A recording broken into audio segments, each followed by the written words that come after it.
Là j'ai mis les roues 4x4.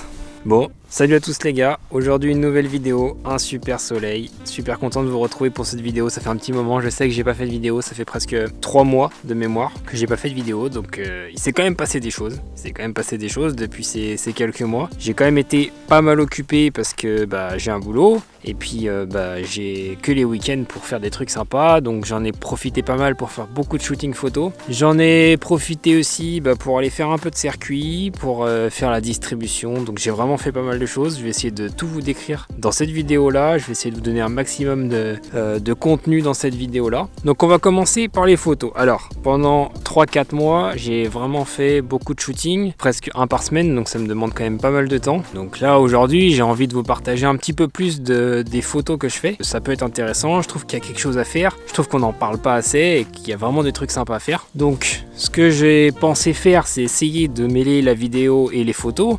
Donc pour ça, bien évidemment, j'ai un Instagram, j'ai mon site où je partage un petit peu toutes les photos, mais je me suis dit ce serait sympa de pouvoir faire un petit peu à la première personne, vous faire venir avec moi sur les shootings, vous partager les voitures, enfin je pense qu'il y a quelque chose à faire. Donc là, je vais vous partager un petit clip de 2 minutes que j'ai réalisé juste avant le confinement, où je vous mets un petit peu sur l'appareil photo. Donc je l'avais déjà fait, mais je vais essayer de développer un peu le concept. Donc je vous mets sur l'appareil photo, et puis on va sur le terrain et on va faire des photos ensemble.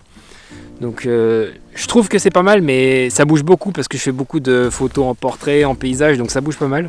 Donc j'ai encore développé le truc, là pour l'instant c'est un premier jet, mais il y a quelque chose à faire. Donc regardez ça et dites-moi ce que vous en pensez.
Ouais, du coup là c'est vachement axé Subaru parce que j'en ai profité le dernier jour juste avant le confinement pour faire un petit peu tous les spots que je voulais faire sur Rouen. J'ai fait énormément de photos, j'ai fait des photos vraiment cool, et l'idée c'est vraiment de vous montrer un petit peu l'envers du décor, parce qu'il y a des moments, la lumière, le spot est juste incroyable. C'est bête de ne pas vous avoir avec moi, de ne pas avoir une caméra avec moi pour faire profiter ensemble du moment, parce que c'est vraiment stylé. Donc bien évidemment, toutes les photos elles sont dispo sur mon site, s'il y en a qui sont intéressés. Le lien il est dans la description. Bon, maintenant je vais vous partager un petit truc. L'histoire, je vous avais dans la dernière vidéo, je vous avais parlé de la galère de ma cour de distribution. Donc j'ai quand même pas mal filmé. Oh, je me casse la gueule. J'ai quand même pas mal filmé le moment où je faisais la cour de distribution, donc il y a beaucoup d'étapes de démontage, etc. Je vais vous le partager, je vais faire une voix off, je vais décrire un petit peu les problèmes que j'ai eu sur cette cour de distribution, qui sont au final bien résolus, hein. La voiture elle roule, elle est dans le champ mais elle roule, donc ça s'est bien résolu. Je vais vous faire une petite voix off sur ce qui s'est passé, et puis un petit peu tout le démontage qu'il y a pour accéder jusqu'à la cour de distribution. Je pense que ça peut intéresser des gens. Du coup, j'en ai pas fait une vidéo dédiée parce que du coup, une fois que tout était démonté, après elle est partie dans un garage. Enfin, vous verrez ça un petit peu plus tard. Elle est partie dans un garage, donc je me suis dit, est-ce que ça va être super intéressant, je sais pas. Mais là, c'est l'occasion, vu qu'on fait un petit backup sur les 3 derniers mois. Je me suis dit c'est l'occasion de vous mettre tous les clips qui me restaient. Donc là, ça en fait partie. Bon, du coup, on se retrouve en voix off pour commenter un petit peu le problème que j'ai eu sur la distribution. Donc, les premières étapes, quand j'ai attaqué la distribution, donc tu démontes tous les caches, tout ce qui est accessible. Ça, c'est pareil que quand tu fais les manos. Donc, il y a une première partie où il y a les caches de courroies d'alternateurs, etc. Ensuite, j'attaque la vidange du circuit de refroidissement, donc le radiateur. Il y a une petite vis qui est juste au niveau du radiateur. Donc bien penser à faire les appels d'air, etc. pour que ça coule, sinon ça coule pas. Donc tu dévisses la vis et t'en fous de partout. Donc là ça coule, t'attends un petit peu. Ensuite tu dévisses toutes les durites. Donc là c'est ce que je fais, je dévisse toutes les durites pour pouvoir sortir le radiateur. Donc là je crois que de mémoire il y a une deuxième vis au niveau du radiateur. Ensuite je démonte tout ce qui est fixation du radiateur, donc les deux petites pattes au-dessus. Donc je les mets bien de côté avec les vis qui vont bien. Je démonte, parce qu'il y a d'autres durites qui sont sur le radiateur, des petites durites sur le haut du radiateur. Donc ça aussi, je les démonte et je prends le temps de bien les démonter correctement. Et elles ont l'air elles sont plutôt en bon état, hein. Franchement elles sont plutôt en bon état. Donc pareil, ça hop, c'est démonté. Ensuite là, je dévisse mon admission. Et là, j'essaye de sortir le radiateur. Alors, je m'y suis un peu mal pris parce qu'en fait, le petit bocal que vous voyez, le bocal blanc qui est dans l'angle du radiateur, en fait, ça se démonte. Et autre chose que j'avais pas pris en compte, c'est que en fait, le radiateur, il y a des ventilos dessus et ils sont raccordés électriquement. Donc, il fallait le débrancher. Ça, je l'avais pas vu au départ. Donc là, je démonte le petit bocal, hop, les deux petites vis et tu le déclipses. Donc il était assez crade, hein. Là on va le voir quand je vais vidanger, il est assez crade, hop, tu vas voir qu'il y a, il y a un petit peu de noir, donc j'avais pris le temps de bien le nettoyer, de le faire tremper. Et puis là, j'essaie de tirer comme un couillon, mais si je débranche pas l'alimentation du radiateur au niveau électrique, ça va pas le faire. Donc là, tu vois que je suis en train de galérer pour déconnecter les petits cosses qui vont bien. Bon, une fois que les cosses sont démontées, forcément, ça va un peu mieux.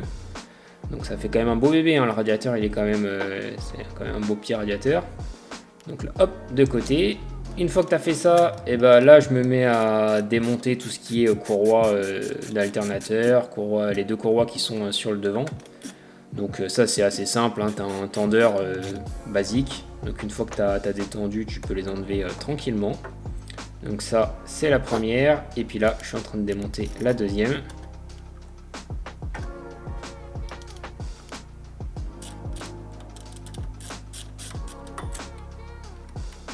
Donc là, la deuxième, elle est démontée. D'ailleurs, je crois que c'est écrit Mitsubishi dessus de mémoire.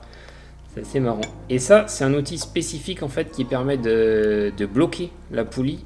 Ça, c'est la poulie dumper et ça permet de la bloquer pour pouvoir la dévisser parce qu'elle est serrée quand même assez fort. Donc là, elle est verrouillée en bas avec un bras de levier. Et là, j'utilise une clé. Alors, c'est une clé dynamo, mais que j'utilise plus pour elle est plus étalonnée, hein. J'utilise juste pour faire bras de levier. Et donc là, on voit que je force comme un bœuf pour réussir à la dévisser. Donc ça se fait, hein, y a pas de... ça se fait bien. Donc là, elle est dévissée. Et une fois qu'elle est dévissée, c'est pas fini. Parce qu'une fois que tu l'as dévissée, il faut réussir à la sortir. Donc là, je galère un petit peu. Mais au final, je réussis aussi à la sortir. Et c'est à partir de là que ça se gâte. Alors, donc là, je suis content, elle est sortie. Donc on voit bien le petit outil. Là je remets la vis de la poulie pour pouvoir faire tourner la distribution tranquillement. Et là en fait si tu veux tu as le cache côté conducteur. Et donc là il y a 3 vis au niveau conducteur et ça se confirme en fait. Il y a une des vis, là on le voit je suis en train de dévisser mais en fait je dévisse rien du tout, je suis dans le vide. Donc, je vais essayer d'en visser 2 et voilà. Moi j'avais commandé le cache en remplacement et du coup il veut pas du tout se dévisser. Donc voilà, hein, à force de forcer forcément hop il se casse. Et donc là c'est la merde. C'est la merde parce qu'en fait c'est un cache qui vient par-dessus un autre cache. Et le deuxième cache en fait il se trouve derrière les poulies d'admission et d'échappement. Donc là je démonte quand même la distribution, je démonte les galets, je démonte tout ça.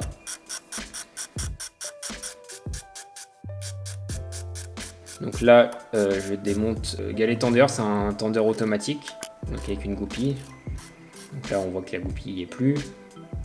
Hop, ça a l'air plutôt en bon état, hein. Franchement ça a l'air plutôt en bon état. J'en profite, hop, un petit coup de nettoyage pendant qu'on y est. Et du coup après je reprends avec quelques clips que j'ai réalisés pendant la distribution où je vous montre un petit peu l'état de la vis. Et du coup moi pour revenir sur mon souci, voici la pièce. Donc là je l'ai carrément enlevé entièrement et on voit l'écrou en fait qui était censé être pris dans le plastique qui était totalement, qui flottait totalement, qui était totalement foiré. Du coup j'ai forcé un petit peu et là le cache il est abîmé. Et en fait si tu regardes bien, là la partie qu'il y a ici en fait c'est l'intérieur du cache. En fait la vis elle est encore dedans.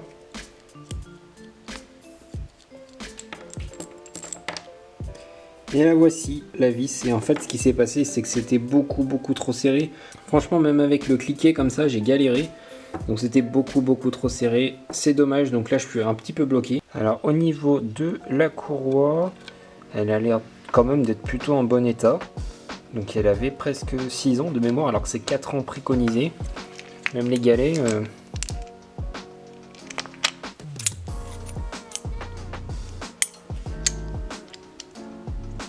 c'est plutôt en bon état. Mais franchement la longueur de la courroie c'est quand même assez marrant. Bon, finalement ensuite elle est partie chez Thomas Takara, c'est un spécialiste Subaru sur Paris qui m'a aidé notamment pour démonter les poulies d'arbre à cam et d'échappement. Donc là on les voit démonter. Une fois qu'elles sont démontées, tu peux démonter le deuxième cache qui est derrière, qui est accessible. Donc comme ça, hop, le deuxième cache on l'a démonté. Il y a pas mal de petits trucs à démonter pour pouvoir changer ce cache. Donc, je vous laisse quelques photos. Donc là on voit la différence entre les deux caches. Ça c'est le cache qui se trouve derrière en fait. En même temps, on a changé quelques durites au niveau de la pompe à eau. Il y avait quelques durites qui étaient abîmées, donc on en a profité pour les changer. Je vous mets quelques images. Et ensuite, on a tout remonté et c'était nickel. Bon, du coup, maintenant tout roule, tout a été remonté, tout tourne nickel. Franchement, du super taf. Ça fait plaisir de la faire rouler parce que c'était un peu, tu sais, la période avant le confinement, donc c'était un peu compliqué. Mais là, maintenant, elle roule nickel. Et j'ai eu l'occasion, j'ai eu la chance même, je pense que c'est une chance, de pouvoir l'utiliser sur circuit. Donc je suis allé au circuit de l'Ouest parisien, j'ai été faire une journée, un track day, c'était mon premier. Donc j'ai fait un tête à queue, on va commencer direct par là, mais c'est pas grave, c'est comme ça qu'on apprend. Donc je vais vous partager ça, pareil en voix off, parce que déjà c'est déjà assez compliqué de parler en conduisant quand c'est ton premier track day, etc. Ouais, n'hésitez pas à me faire des retours, s'il y a des mecs qui font du circuit, en Renault, en Subaru, ouais, s'il y a des mecs qui font des track days, je suis vraiment preneur. S'il y a des bons circuits, des circuits à faire, des trucs, des belles journées à faire, moi je suis preneur. Ça peut être sympa, aussi bien pour rouler que pour faire des photos, ça peut être sympa aussi. Donc n'hésitez pas à me tenir au courant. Bon, du coup, on se retrouve sur mon casque. Alors j'ai eu un petit peu de mal à la régler, la GoPro.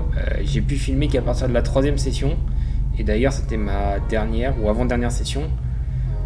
Donc c'est celle où j'ai perdu le contrôle de la voiture, vous verrez un petit peu plus tard, mais rien de grave, c'était vraiment que du fun. L'idée c'était vraiment de se faire plaisir, de connaître un peu mieux la voiture. Donc là on est sur le circuit de l'Ouest parisien. Donc c'est un petit circuit, franchement c'est un petit circuit. Au niveau température moteur, vous voyez que la voiture est déjà chaude parce qu'en fait t'attends, c'est open pit lane, mais t'attends quand même assez longtemps, donc la voiture elle a vraiment le temps de chauffer. L'idée c'est quand même de faire un petit tour de chauffe pour chauffer les freins, pour chauffer toute la mécanique en général, le pont, tout ça, la boîte. Donc là je fais un petit tour de chauffe, je suis à ma 3e session de la journée. Donc je commence à connaître un peu mieux le circuit, même si j'ai pas les bonnes trajectoires, mais au moins je commence à connaître un peu mieux le circuit. Et surtout à connaître un petit peu mieux les zones de freinage, tout ça. Donc ça arrive vraiment fort aussi quand même derrière. J'avais pas l'habitude d'avoir des voitures qui arrivaient aussi fort derrière moi. Donc ça c'est aussi une appréhension qu'il faut prendre, le coup de main, les zones où tu peux te laisser dépasser, c'est tout un processus aussi à apprendre. Donc là mon tour de chauffe il est fait, donc je commence à envoyer un petit peu. Bon, les trajectoires comme j'ai dit, je rentre quand même assez tôt dans les virages, donc c'est peut-être pas la bonne trajectoire, mais l'idée c'est ma première session circuit, se faire plaisir et découvrir un peu plus la voiture. Donc là on voit qu'il y a le panneau frein, donc hop, je freine quand même assez tôt parce que sur les 2 premières sessions, putain, je me suis fait peur. Malgré le setup frein un petit peu upgrade, je sentais que j'étais à la limite, quoi. Je sentais que j'étais vraiment à la limite. Sur les freins de WRX, c'est la limite. Donc là, tu as un virage, on va dire, assez rapide. Hop. Et ensuite, tu as toute une partie qui est quand même assez technique avec beaucoup de pif-paf. Et là, c'était compliqué pour l'assaut. Franchement, c'était compliqué parce que niveau châssis, je sentais que la voiture, elle souffrait. Vraiment, je sentais que la voiture, elle souffrait. Tu vois comment elle se déforme. Tu vois au niveau roulis, comme tout le roulis qu'elle prend. Et là, regarde, là, les pif-paf comme ça, c'est horrible. Alors peut-être que j'ai pas la trajectoire optimum, mais franchement, c'est horrible. Voilà, on se retrouve du coup dans le tour où je suis parti en pif-paf. Donc au niveau de la température d'huile, on était bon. Il n'y avait pas de souci sur toute la session. Par contre, tu vois, au niveau des trajectoires, je rentre beaucoup trop tôt dans le virage. Je pense que je pouvais prendre extérieur et rentrer plus tard. Il y a des virages comme celui-là où je sais que faut pas sortir. Tu vois, regarde, quand tu vois le rail à côté, faut pas sortir. Donc j'avais un petit peu de retenue sur ce virage-là. Hop, la zone de frein. Hop, je prends au panneau. Et je sentais que j'étais vraiment à la limite, tu vois, à la limite du frein. Genre, je pouvais pas plus, quoi. Là, je sens que ça arrive fort derrière. On voit un petit peu dans le rétro. Je sens que ça arrive fort quand même derrière. Ça fait un petit moment que la voiture, elle me suit. Donc peut-être je me mets un petit peu la pression, je sais pas. Là, j'arrive fort dans le virage. Frein. La voiture, elle glisse un peu. Hop, je remets le pied sur le frein. Et là, c'est fini. Donc là où je suis parti, il n'y avait pas de souci.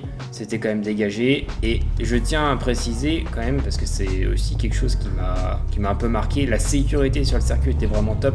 Tu vois vraiment les drapeaux. Il y a des panneaux lumineux avec les drapeaux et tu les vois vraiment. Donc là, je repars tranquillement. Je crois que même c'était drapeau vert. Ils ont remis le drapeau vert assez rapidement, tu vois. Il n'y avait pas de souci. J'ai pu sortir tout seul. Il n'y avait pas de souci. Donc là, ce que je fais, c'est que je me fais un petit kiff. Je regarde là où j'ai labouré le champ.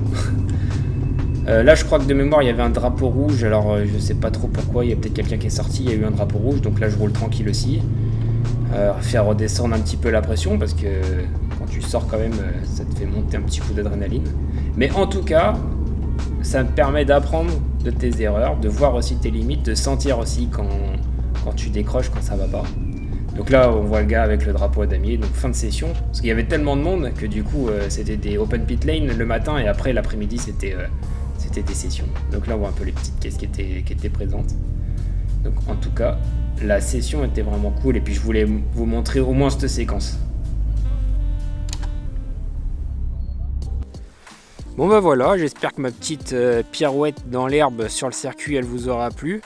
En tout cas, j'espère que je vais pas attendre 3 mois avant de refaire une nouvelle vidéo. Normalement, la semaine prochaine, il y a une nouvelle vidéo sur une photo vraiment cool que j'ai prise. Je vais tout vous montrer. Et puis après, je vous referai une autre vidéo, pareil, un petit peu shooting. Et normalement, les shootings vont s'enchaîner. Donc, j'aurai pas mal de contenu à vous partager. J'ai encore pas mal de pièces à monter aussi. J'ai tout ce qui est cale au niveau du mètre cylindre de frein. J'ai encore quelques pièces à monter. J'ai fait une vidange là après le circuit, mais il faut que je redémonte aussi mon filtre à air pour le nettoyer. Je ne l'ai pas fait, donc faut que je le fasse. Donc j'ai encore un petit peu de mécanique à faire. En tout cas, n'hésitez pas à me dire si ça vous a plu. Moi, ça m'a fait super plaisir, vraiment, de refaire une vidéo. Ça faisait un petit moment, donc ça m'a fait super plaisir. J'ai pas mal de montage à faire pour vous condenser les 3 mois, faire les voix off, mais ça, c'est pas grave. Ça me fait plaisir, c'est super sympa. J'espère pouvoir faire des photos de vos voitures. N'hésitez pas à me contacter aussi pour ça. Et puis moi je vous dis pas dans 3 mois j'espère, mais à bientôt pour une prochaine vidéo. Ciao les gars!